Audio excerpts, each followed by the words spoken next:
Tarot card reading कितनी accurate होती है, टैरो कार्ड्स हमें कितनी एक्यूरेसी से हमारे बारे में बताते हैं, हमारे भविष्य के बारे में, हमारी प्रेडिक्शंस, हमारी लाइफ की टाइम लाइन में होने वाली चीज़ें, यानी कि किस डेट को मेरा ये काम होगा। अक्सर लोग ये बात पूछते हैं, कौन से महीने में मेरी शादी होगी, कौन से साल में मेरा घर बन जाएगा। ये बहुत कॉमन क्वेश्चंस हैं। दोस्तों, मेरा नाम है मिस्टिक पूनम। मैं 20 ईयर्स से टैरो कार्ड रीडिंग्स कर रही हूँ और मेरे एक्सपीरियंस में बहुत अच्छी तरह से टैरो कार्ड्स काम करते हैं अगर हम इन्हें गाइडेंस के लिए यूज़ करते हैं। लेकिन अगर हम इसे प्रेडिक्शन के लिए यूज़ करते हैं और एकदम हम जिसे कहते हैं कि हमने बस सुना दिया, ये आखिरी वाक्य है, उसके लिए टैरो कार्ड नहीं बना है, उसके लिए टैरो कार्ड नहीं बना है। ये बात हमें समझनी है। फिर लोग ये पूछेंगे, तो फिर हम टैरो कार्ड रीडर के पास जाएं क्यों? सबसे पहले तो ये जान लेते हैं कि क्या हमें ये जानना ज़रूरी है कि किस दिन मेरा ये काम हो जाएगा। अगर हम सब कुछ पहले से ही जान लेते तो विधाता हमें पहले से बता ही देते। हमसे छुपा कर क्यों रखते? वो फ्यूचर हमें बाद में ही क्यों पता चलता? क्योंकि बहुत सारी चीज़ें अगर हमें एग्जैक्टली पता चल जाएं तो हमारी लाइफ की लर्निंग्स और हमारी जो लाइफ में हम बहुत सारी चीज़ें सीखते हैं और करते हैं, वो शायद हम करना बंद कर देंगे। और फिर जैसे पहले से ही पता चल गया हर चीज़ के बारे में, तो आप की लर्निंग में आपके अंदर जो आपकी सोल के लर्निंग लेसन्स होते हैं वो सब आप नहीं कर पाएंगे। फिर आप ज़रूर ये पूछेंगे कि फिर हम टैरो कार्ड रीडर के पास क्यों जाएं? तो ये एक बहुत अच्छा सवाल है, अगर आपके मन में भी उठा है।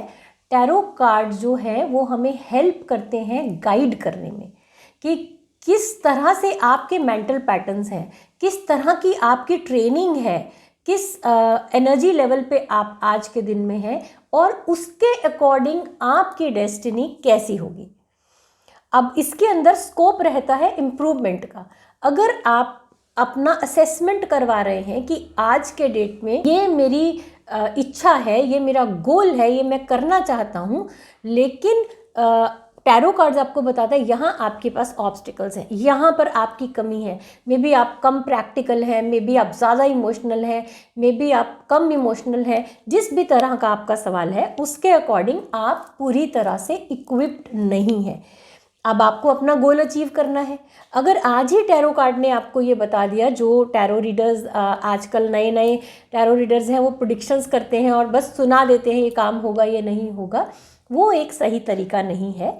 हमेशा आपको सही तरीके से अपना एनालिसिस करवाना चाहिए। तो अगर आपका कुछ गोल है और आपने वो बताया कि ये मेरा गोल है, ये मैं अचीव करना चाहता हूँ, मेरा कब होगा, तो आज की एनर्जी के अनुसार आपको टैरो कार्ड रीडर बताएगा।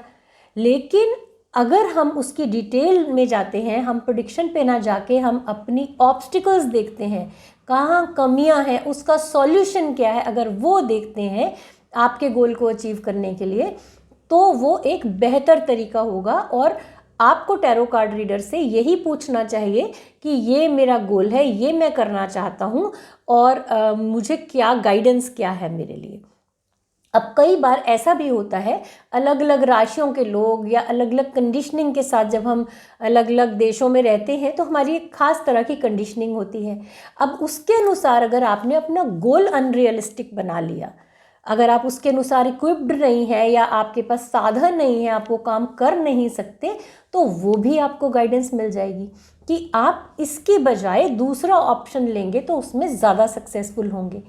तो इस तरह से हमें स्पेसिफिक सवाल पूछना और एक्सपीरियंस टैरो कार्ड रीडर पर ये बात छोड़ देना कि वो हमें किस तरह गाइड करेगा, वो एक बेहतर ऑप्शन है, बजाय इसके कि मेरी शादी कब होगी। इस तरह से लोग सवाल पूछते हैं, मेरा घर कब बनेगा। मुझसे कल किसी ने ये सवाल पूछा तो मैंने उनको पूछा, तो आप किस स्टेज पे, क्योंकि फ़ोन पर बात हो रही है, क्या आपके पास साधन है? अगर आपको लोन लेना है तो क्या आपकी लोन की फॉर्मेलिटीज़ पूरी हो सकती हैं? आपके पास उतना एलिजिबिलिटी है या क्या आपके पास उतना धन राशि पहले से ही इकट्ठा है? तो वो एक बार सक पका गई, उन्हें लगा कि पता नहीं मैं ये सवाल क्यों पूछ रही हूँ, क्योंकि ये बहुत इंपॉर्टेंट है जानना कि आप किस स्टेज पे हैं। हमारे पास ऐसे भी लोग होते हैं जो इस तरह से पूछते हैं कि मेरा घर कब बनेगा, और फिर मैं उनको पूछती हूँ कि आप किस स्टेज पे हैं, आपकी क्या जॉब है। अब अगर आपको बहुत बड़ा बंगला चाहिए और अगर अभी आप 20-25 हज़ार की जॉब कर रहे हैं और आप पूछ रहे हैं मेरा बहुत बड़ा बंगला कब बनेगा बहुत बड़े मेट्रो सिटी में, तो अनरियलिस्टिक गोल हो गया ना। उसको करने के लिए पहले आपको अपने साधन पूरे करने पड़ेंगे। तो इस तरह के हवा में सवाल नहीं पूछे जाते। आपको देखना है पहले कि आप आज किस लेवल पे हैं, अगले लेवल पे जाने के लिए आपको क्या क्या स्टेप्स आगे लेने हैं, तो उसके अनुसार ही आपकी वो विश पूरी होगी। और उसमें क्या ऑब्स्टिकल्स हैं, उसके क्या सॉल्यूशंस हैं, वो आपको टैरो रीडर जो है वो ठीक से गाइड करेगा। तब आप अपने उस मुकाम पर, अपनी उस मंजिल पर पहुंच पाएंगे। इस तरह से टैरो रीडर से सवाल पूछना, उस सवाल को स्पेसिफिक सवाल को पूछना, और ये सब चीज़ें अगर हम सही से करते हैं तो ही हम उसकी एक्यूरेट रीडिंग ले पाते हैं। अब हमारा टॉपिक तो है एक्यूरेसी ऑफ टैरो रीडिंग, तो एक्यूरेसी यहीं पर अफेक्ट होती है। आपको भी लग रहा होगा कि मैंने आपको अलग अलग कहानियाँ सुना दी, लेकिन एक्यूरेसी इन्हीं चीज़ों पे डिपेंड करती है। अगर आपके साधन हैं इस समय पे, उसके अनुसार आपकी कमियों को देखते हुए अगर आप उन कमियों को पूरा कर लेते हैं तो आपकी वो एक्यूरेसी टैरो रीडिंग की अकॉर्डिंगली हो जाएगी। क्योंकि आपको जब प्रॉब्लम्स बता दी जाएंगी, सॉल्यूशन बता दिए जाएंगे, तो और उसके अनुसार समय टाइमलाइन बताया जाएगा कि ये 2 साल 3 साल या इतने समय में होगा, तो अपने आप एक्यूरेट हो जाएगा। लेकिन अगर आपको टैरो रीडर ने कहा कि आपको ये चीज़ें करनी है और आपने वो नहीं की, तो फिर तो कोई भी एक्यूरेट नहीं हो सकता ना। फिर तो वो अपने आप ही हर चीज़ कंडीशनल है। खाना भी खाना है, प्लेट में रखा है तो मुंह में डालना पड़ेगा। उसकी एक्यूरेसी क्या है, आपकी प्लेट में खाना मिल गया है और काफ़ी इसमें हम मानेंगे कि पूरे चांसेस हैं कि आपका पेट भर जाएगा, लेकिन प्लेट से खाना उठा के मुंह में डालिएगा तभी पेट भर जाएगा।